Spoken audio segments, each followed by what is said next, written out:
Welcome to Open Studio Podcast, space for lettering artists, illustrators, and creatives who are determined to thrive in their passion. I'm Martina Flor, and I've been through the ups and downs of building a successful creative business.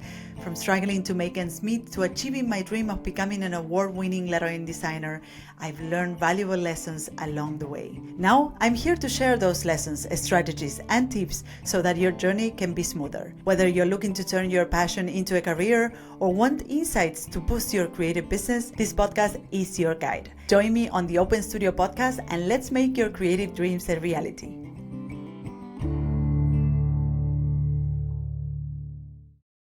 Well, hello and welcome to another episode of Open Studio. I'm your host, Martina Flor, and in this show, I will touch on a topic that is really close to my heart, but it's also very important for you and your success, which is your mindset. And I'm dedicating this episode to the class 2024 of my signature program, the Lettering Seminar, which has just started. And this episode goes to you and to help you lay the ground for everything you're about to experience and learn throughout the program. And I cannot wait to get started. So I'm sending a huge warm hug to all my students inside the Lettering Seminar. So today is all about success mindset and how to shape it. Mindset is often overlooked, yet it is essential for our success. But before we dive into today's topic, let's clarify what mindset actually means. Mindset is how we think and feel about things, which affects how we act. It's about whether we see challenges as opportunities or obstacles. And having a positive mindset helps us grow and succeed, while a negative one holds us back. So it's not only about being totally positive about everything, but it's more a positive mindset will see opportunities, will see possibility for change, will always see possibilities for growth and learning, while a negative mindset will always be holding you back, telling you that you cannot achieve this, that you cannot do this, that nothing can be changed. So developing our success or a success mindset means being optimistic, believing in yourself, believing in your capability to learn and grow, and being open to learning and developing. And I'll be honest with you, I used to think that mindset was really a woo-woo thing, and I was really biased about it. But then later, experience showed me how much of an impact your thoughts and beliefs can have in accomplishing your goals. And I'm going to tell you my own story with this today. So there's a few ways to work on your mindset, and I have personally used and continue to use all of them. So mindset can be shaped through meditation, through the things you read and listen to, but especially, and the most powerful one, is through the people you surround yourself with. So in my community of lettering artists and in my coaching programs and in the lettering seminar, I see this firsthand, how being surrounded by people who focus on opportunities can really positively impact everybody involved. And I see that happening every day in my communities. In fact, if you are in the lettering seminar in TLS, which is short for the lettering seminar, right now you may have already started experiencing how powerful it can be. Now let's address the problem with an example. Imagine two equally skillful artists with dreams of building a career with their craft. Now, one of them has a growth mindset. That is that they believe that they can learn whatever they set themselves up for. They believe that they can grow. They tell themselves things like, I can learn this. If I take a step at a time, I will get there. Now, the other one, on the other hand, has a fixed mindset. So that means that they believe that they cannot change their reality, they cannot change themselves, that things are as they are and cannot be changed. So they keep telling themselves things like, this is impossible, I will never learn that, I cannot do this. And despite their equal ability to learn a skill and accelerate, which is an ability that we all have the capability to learn things. Only the one with the growth mindset will truly succeed, because the one with the growth mindset is open to actually do the thing, while the one with the fixed mindset thinks that they cannot change anything, they cannot grow, therefore they don't even get started. And over the years, I witnessed countless very skillful individuals being held back by limiting beliefs and fixed mindsets. So your mindset shapes how you see the world and how you respond to challenges and opportunities. I always say that if you think you cannot do it, you won't even try. And that is the definition of mindset in a way. If you believe or you think or you tell yourself that you cannot do it, then the chances that you will actually try and do that are very small. And the things we tell ourselves are heavily influenced by the people we surround ourselves with. And this is because as human beings, we have a strong desire to belong and to conform the ideas of our social circles. And if all you hear are negative beliefs like making money with your art won't work or being a freelance artist is too hard, which raise your hand if you have ever listened to these kind of statements, you are likely to start believing them too, even if they aren't true, because you want to belong to a group of people. You want to blend in. And this is why you start accepting things that other people say, even if they are not true. You start accepting them as truth just to blend in, just to belong. And I've experienced this firsthand. When I moved to Berlin, as you know, I was born and raised in Argentina, and I lived in Argentina most of my adult life. And at some point I moved to Berlin to start my career as a lettering artist. And of course I didn't have any connections and friends. So one of the great things that I did at that time is that I joined the community of typographic aficionados. And many of them were type designers and letter designers. And they were actually doing that thing that I wanted to do. And I have to say that seeing them, being positive and open to opportunities in their field and doing that thing that I wanted to do really left me recharged after every meeting. And because I was joining these meetings, I started thinking, hey, if they can do it, I can do it as well. Look at them. They are actually doing it. And this is how things started to happen for me as well. So when I look back, I think that moving countries for me also meant leaving the social circle in which I was immersed, which was more inhabited by the fixed mindset kind of personality. Hey, real quick, you know that I don't run any ads on this podcast and I don't sell anything. The only ask I could ever have is that you help me spread the word.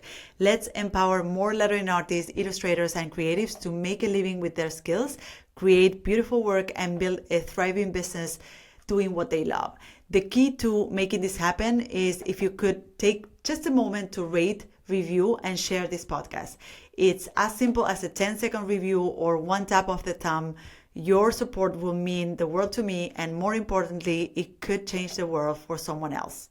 Now, back to the show. So first, surround yourself with people who share your ambition, who have a growth mindset, who are positive. Seek out communities and networks of like-minded individuals who inspire and motivate you. So if you're a student of the lettering seminar or in the lettering seminar, you already found it, and it's gonna be explosive in your life. It's gonna have a huge impact in your success throughout the program and in the years to come. So congratulations on finding that community for you. But if you are not inside the lettering seminar, I recommend you to look for groups of people who are coming together with a shared interest and that are motivated to learn, to achieve things, to pursue their goals. That is the advice number one that I can give you.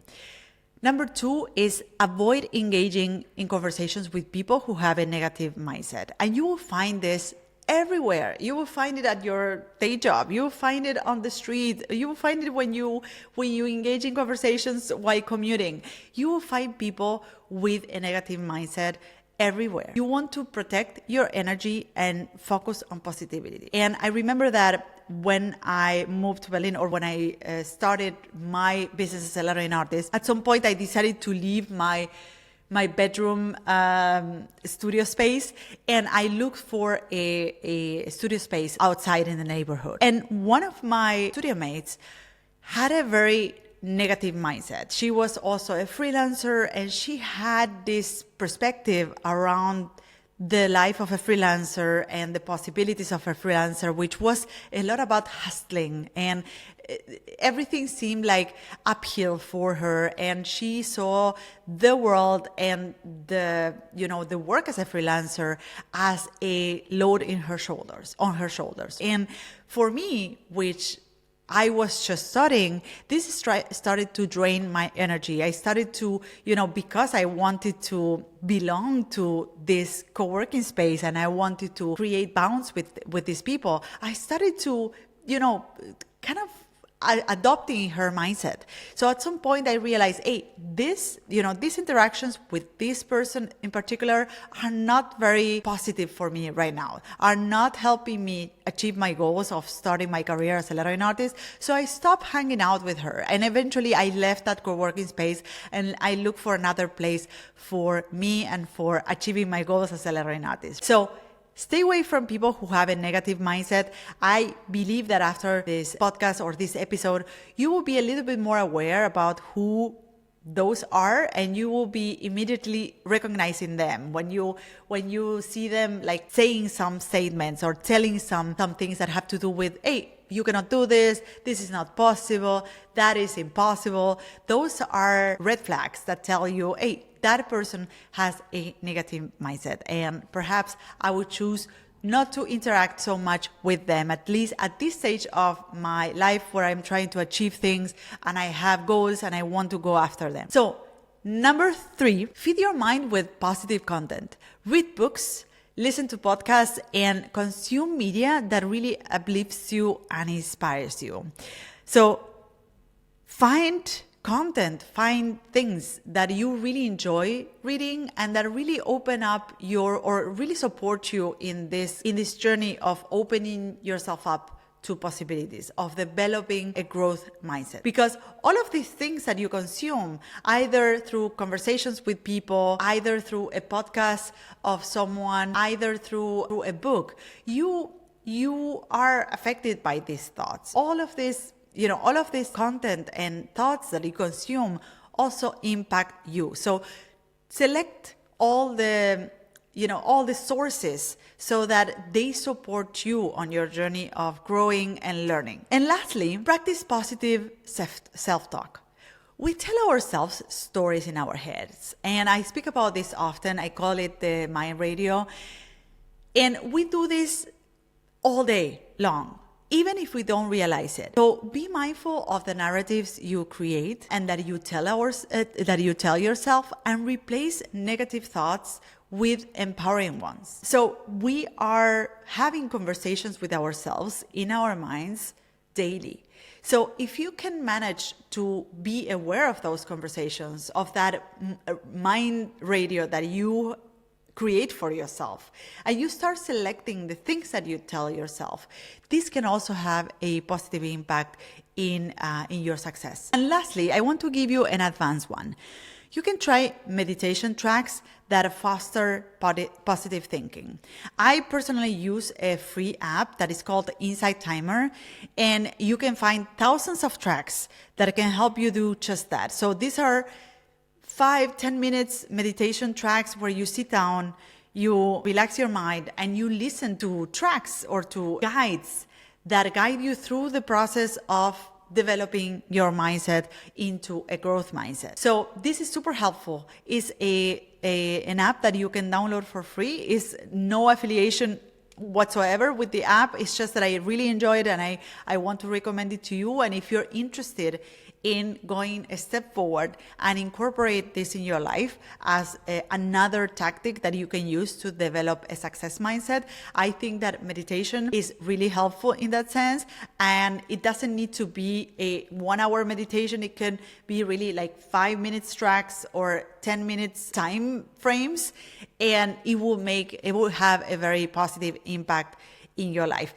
From all of the things that I recommended to you, I have tried all of them personally, and I continue to use them in my personal life. And lastly, I want to tell you that developing a success mindset is not a thing that you do once and that's it, it's done. You have a success mindset. It's something that you have to work on constantly. And as we wrap up today's episode, I want to encourage you to take action. So first, evaluate the people you surround yourself with and make adjustments if necessary. If you feel that you could be hanging out with people that are on the same journey, that are, have shared goals, then look for these people. There's thousands of communities online and offline that you can join. So I recommend you to seek out positive communities and networks that align with your goals.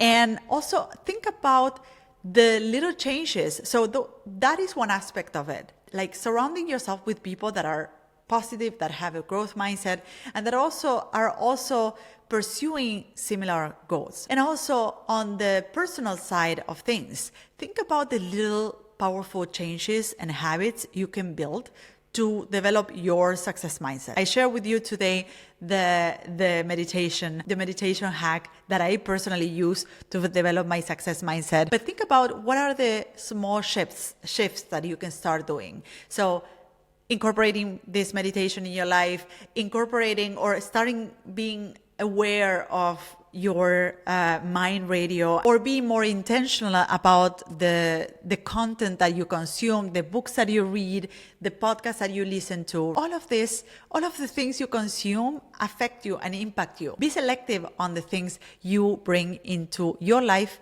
and your mind. And if you found this episode helpful, I invite you to share this with friends and colleagues who could also benefit from it. Thank you for tuning in to Open Studio. See you next time. Bye-bye.